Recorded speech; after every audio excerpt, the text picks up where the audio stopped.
लोकतंत्र का महापर्व मनाया जा रहा था। माननीय प्रधानमंत्री जी शपथ ग्रहण ले रहे थे, साथ साथ में कई मंत्रीगण शपथ ग्रहण ले रहे थे। उस दिन आतंकवादियों की तरफ से हमारे देश को चुनौती देते हुए श्रद्धालुओं पे हमला किया गया। जम्मू कश्मीर में श्रद्धालुओं पे हमला किया गया।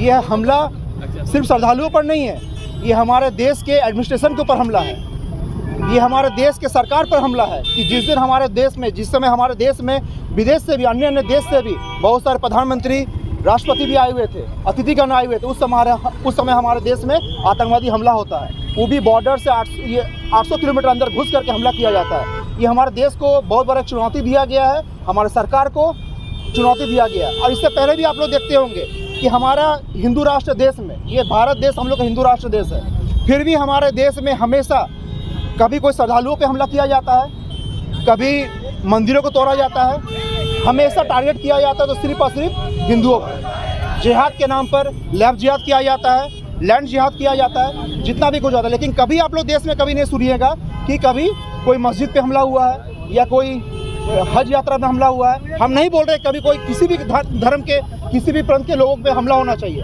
लेकिन सिर्फ मेरा कहना का मतलब ये है कि सिर्फ हिंदुओं पर हमला क्यों, ये टारगेटेड हमला किया जाता है सिर्फ हिंदुओं पर। अगर जिहाद भी किया जा रहा है तो सिर्फ और हिंदू लड़कियों के ऊपर जिहाद किया जा रहा है, लैंड जिहाद किया जा रहा है, सिर्फ हिंदुओं का जहाँ ज़मीन है उस चीज़ को लेकर जिहाद किया जा रहा है। आज हम इस चीज़ को ऑन रिकॉर्ड बोल रहे हैं, आप लोग सभी के सामने इस चीज़ को हम ऑन रिकॉर्ड बोल रहे हैं। जिस तरह से हमारा देश का परिस्थिति चल रहा है, बंगाल में देख लीजिए, जम्मू कश्मीर में देख लीजिए, असम में देख लीजिए, केरल में देख लीजिए, जिस तरह से देश का परिस्थिति चल रहा है, ये हमारे देश के सभी हिंदुओं के लिए एक बहुत बड़ा संकेत है कि हम अपना देवी देवता को समझें। जिस तरह से हमारे देवी देवता के हाथ में शस्त्र रहते हैं, इस चीज़ को हम लोग को समझना पड़ेगा कि आखिर उन लोगों के हाथ में शस्त्र क्यों है।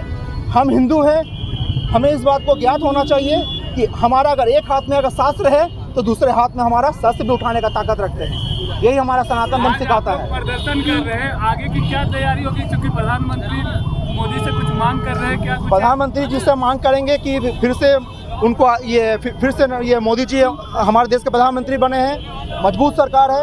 इस मजबूत सरकार से हम अनुरोध करेंगे कि जिस तरह से लोकतंत्र का मजाक उड़ाते हुए जिस तरह से हिंदू श्रद्धालुओं के ऊपर हमला किया गया, ये देश यही मांग करता है कि फिर से एक बार सर्जिकल स्ट्राइक हो।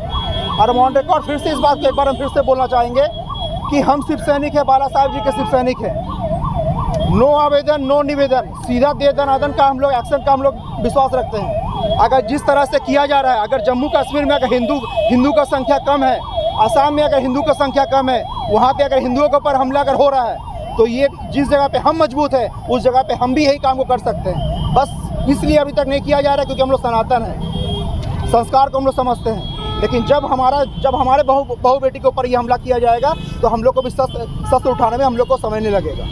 जय श्री राम, जय जय। लेकिन फिर भी हमारे साथ गलत होता है। आज तक आपने कभी नहीं सुना होगा किसी गिरजाघर पे हमला हो रहा है, किसी सिख समुदाय पे हमला हो रहा है, लेकिन हमारे ऊपर हमेशा हमला होता है और हमेशा सहते जाते हैं। यही हम सबकी सबसे बड़ी गलती है। और मैं मोदी जी से यही निवेदन करूंगा अपने पर्सनल लेवल पे कि आप एक बार और उड़ी सर्जिकल स्ट्राइक के जैसे इन आतंकवादियों को खदेड़ के देश से बाहर निकालें। या हमारे देश के आतंकवादी हैं या बाहर के आतंकवादी हैं, हमें तक ये सूचना नहीं है, लेकिन हमें यह देखना पड़ेगा कि हिंदू एकता हर जगह ज़रूरी है। जय जय सिया राम, हर हर महादेव। मैं अंतिम में एक ही बात कहूँगा कि हम गांधी जी के 3 बंदर नहीं हैं जो आँख कान मुँह बंद करके बैठ जाएंगे। हम श्री राम भक्त हनुमान हैं, लंका धन में विश्वास करते हैं। जय जय सिया राम, हर हर महादेव।